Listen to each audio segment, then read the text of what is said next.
Hello दोस्तों, आपका स्वागत है मेरे YouTube मंच पर, जहां पर मैं आपको क्लास 10th के फिजिक्स के न्यूमेरिकल्स करा रहा हूं। चलिए स्टूडेंट, इसका सेकंड पार्ट करते हैं। सेकंड पार्ट में इन्होंने कह रखा है कि लूप का तल ऊर्ध्वाधर है।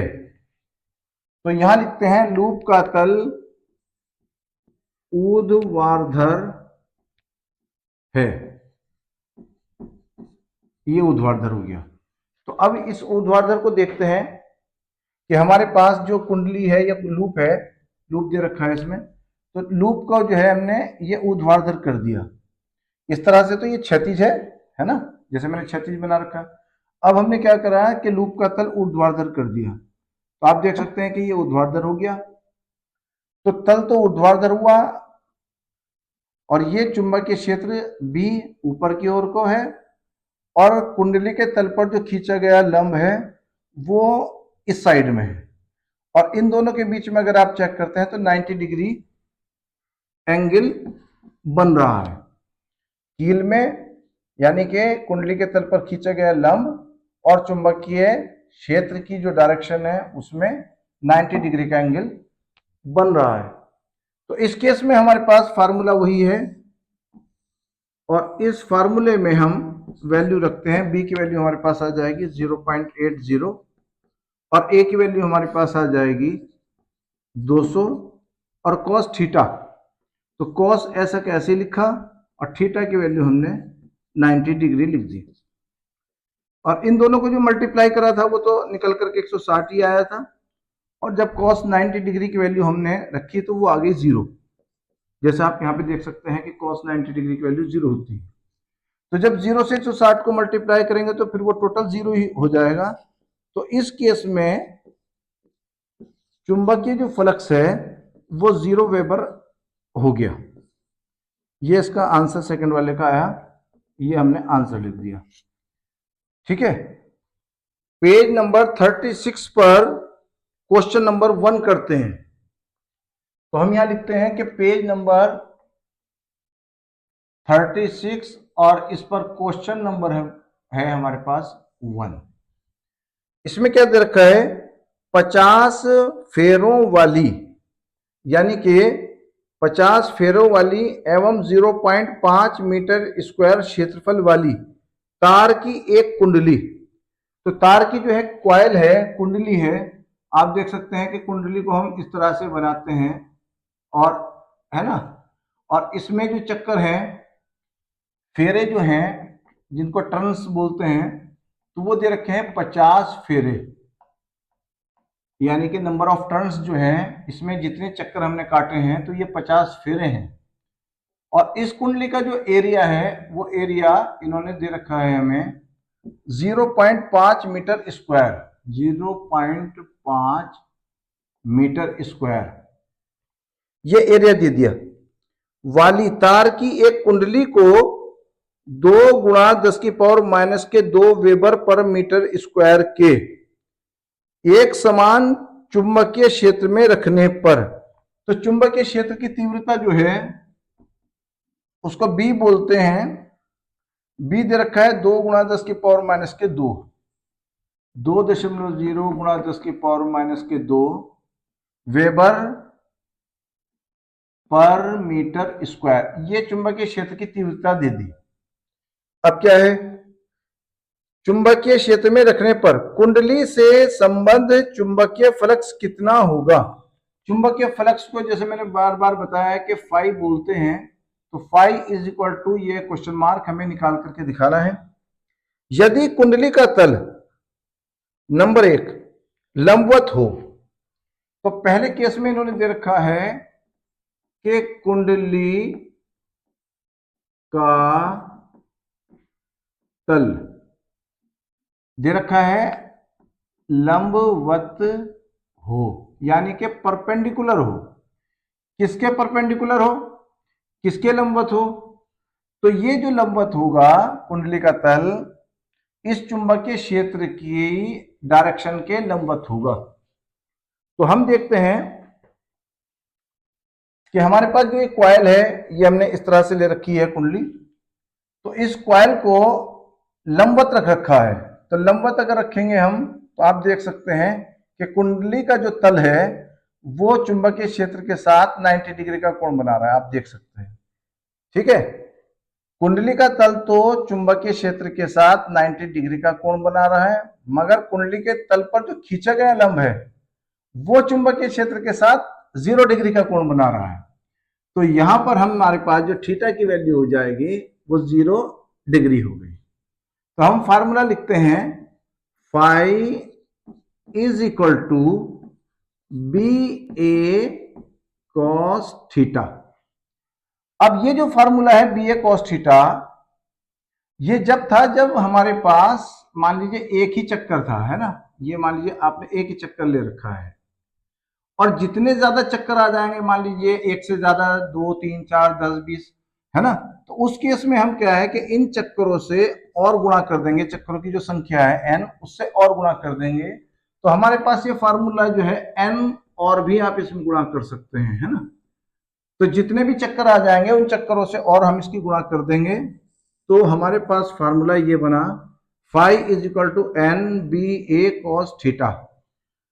तो हम लिखते हैं n की जगह पर तो ये 50, ठीक है। चलिए फिर b की वैल्यू हमारे पास आ जाएगी 2 गुणा 10 की पावर माइनस के 2, और a की वैल्यू आ जाएगी 0.5। अब cos थीटा, तो cos तो हमने ऐसा कैसे लिखा, थीटा, थीटा की वैल्यू आ गई 0 डिग्री। अब क्या करते हैं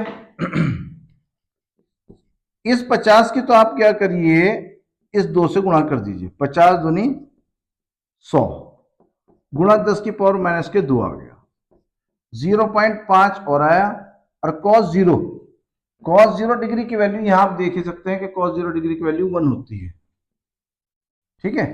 चलिए अब क्या करें, ये 100 का मतलब है 10 की पावर माइनस 10 की पावर प्लस के 2, है ना, और 10 की पावर माइनस के 2, 0.5 ऐसे रखा, और ये 1 से तो जब गुणा करेंगे तो बस यही सब चीज आ जाएगी, ना। तो 10 की पावर माइनस के 2 और 10 की पावर प्लस के 2, तो ये तो 10 की पावर 0 बन गया, और 0.5, और 10 की पावर 0 आप जानते हैं कि 10 की पावर 0 का मतलब 1 होता है ना, तो 1 गुणा 0.5 बराबर 0.5 वेबर। ये आंसर हमारा पहले केस का आ गया, ठीक है। चलिए अब इसका जो है हम सेकंड पार्ट करते हैं इस क्वेश्चन का, तो यहां हमने डाल दिया सेकंड, है ना। क्या कह रहे हैं, कुंडली का तल अनुदिश हो। अनुदिश का मतलब क्या होता है कि उसी दिशा में हो, जिस दिशा के अंदर चुंबकीय क्षेत्र है उसी ही दिशा में हो।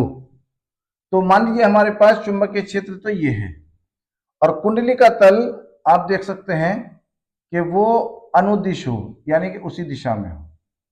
तो हमने अब ऐसे रख दिया, ठीक है।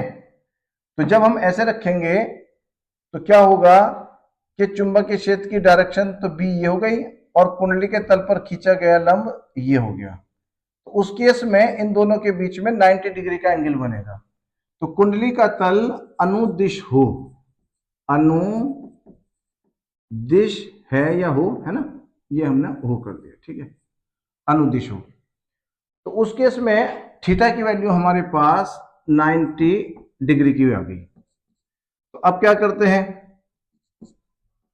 अब n की जगह पर तो हमने लिख दिया 50, ये लिखा 50। b की वैल्यू हमारे पास आ गई 2 गुणा 10 की पावर माइनस के 2, और a की वैल्यू हमारे पास आ गई 0.5, और cos 90 डिग्री। तो फिर उसी तरह से 50 की इस 2 से गुणा कर दी हमने, तो ये आ जाएगा 100, और 10 की पावर माइनस के 2 ये आ गया 0.5, और cos 90 डिग्री की वैल्यू आप ये देख सकते हैं कि cos 90 डिग्री की वैल्यू 0 है ना, तो ये आ गई। अब जब हम 0 से किसी भी चीज किसी भी नंबर की मल्टीप्लाई करेंगे तो टोटल 0 ही बन जाएगा। तो फाई जो है हमारे पास 0 आ गया, और ये हमारे पास ये फाई 0, ये आंसर वेबर, ये आंसर हमारे पास आ गया, ठीक है। चलिए स्टूडेंट्स, पेज नंबर 36 पर क्वेश्चन नंबर सेकंड करते हैं। इस क्वेश्चन को पढ़ते हैं। 100 फेरों वाली, तो फेरों की संख्या जो है वो 100 दे रखी है, यानी कि n हमारे पास 100 फेरे। ये बहुत ही इंपॉर्टेंट क्वेश्चन है, ये पेपर में आते हैं, तो आप बहुत ध्यान से इन क्वेश्चंस को देखिएगा। स्टेप बाय स्टेप कर रहे हैं। 100 फेरों वाली एवं 1 मीटर स्क्वायर क्षेत्रफल की कुंडली, तो वो कुंडली वही जैसे मैंने अभी बनाया था, ये कॉइल हो गई है ना, तो ये कुंडली तार की। तो इस कुंडली का पूरा एरिया जो दे रखा है इन्होंने इस तरह से 1 मीटर स्क्वायर, तो एरिया को ए बोलते हैं, ए से लिखा जाता है ए 1 मीटर स्क्वायर। क्षेत्रफल की कुंडली को 2 गुणा 10 की पावर माइनस के 2, यहां पर 2 गुणा 10 की पावर माइनस के 2 न्यूटन पर एम्पियर मीटर के एक समान चुंबकीय क्षेत्र में रखने पर कुंडली से बद्ध चुंबकीय फ्लक्स ज्ञात कीजिए। तो चुंबकीय फ्लक्स यानी कि फाई निकाल करके हमें दिखाना है। क्या कह रहे हैं आगे? जबकि कुंडली का तल चुंबकीय क्षेत्र के लंबवत हो, तो यहां लिखते हैं हम कुंडली का तल चुंबकीय क्षेत्र के लंबवत हो, तो ये चुंबकीय क्षेत्र के लंबवत है। तो यहां पर जब अब रख करके देखते हैं कुंडली को, तो हमारे पास चुंबकीय क्षेत्र, तो आप देख सकते हैं कि मान लीजिए कुंडली चुंबकीय क्षेत्र तो हमारे पास ये हो गया। अब कुंडली का जो तल है, ये रहा कुंडली का तल, है ना, सीधा सीधा ये। तो कुंडली का तल जो है हमने इस तरह से रख दिया, तो चुंबकीय क्षेत्र के आप देख सकते हैं कि लंबवत है ये। तो कुंडली का तल चुंबकीय क्षेत्र के एकदम लंबवत है, 90 डिग्री का कोण बना रहा है। मगर कुंडली के तल पर जो खींचा गया लंब है वो चुंबकीय क्षेत्र के साथ 0 डिग्री का कोण बना रहा है। तो यहां पर हम उस केस में थीटा की वैल्यू 0 डिग्री लिखेंगे। तो अब क्या काम करते हैं, फार्मूला लगाते हैं। Phi is equal to N B A cos theta, ये हमारा फार्मूला हो गया। यहां पर हमने सूत्र या फार्मूला लिख दिया है ना। तो इक्वल के नीचे तो हमने एक बिल्कुल एकदम इक्वल लगाया, और n की जगह पर हमने लिखा 100, और b की जगह पर हमने क्या लिखा, b हमारे पास दे रखा है चुंबकीय क्षेत्र की तीव्रता, कहां पर दे रखा था भाई, ये a नहीं है, ये जो है ये b है, चुंबकीय क्षेत्र की तीव्रता ये दे रखा, ये a गलती से लिखा गया था ना। b बराबर 2 गुणा 10 की पावर माइनस के 2 न्यूटन पर एम्पेयर मीटर। आप देख सकते हैं कि न्यूटन पर एम्पेयर मीटर जो होता है वो b का मात्रक है। तो b हम लिखेंगे 2 गुणा 10 की पावर माइनस के 2, और a की वैल्यू हमारे पास आ गई 1, है ना, ये लिखा, और cos थीटा, तो थीटा में हमने 0 डिग्री लगा दिया। अब cos 0 डिग्री की वैल्यू आप यहां से देखिए 1 है, ये आ गई 1, है ना। तो 100 की कैसे लिखेंगे, 10 की पावर 2 भी लिख सकते हैं आप, 100 को जो है 10 की पावर 2 लिख देंगे।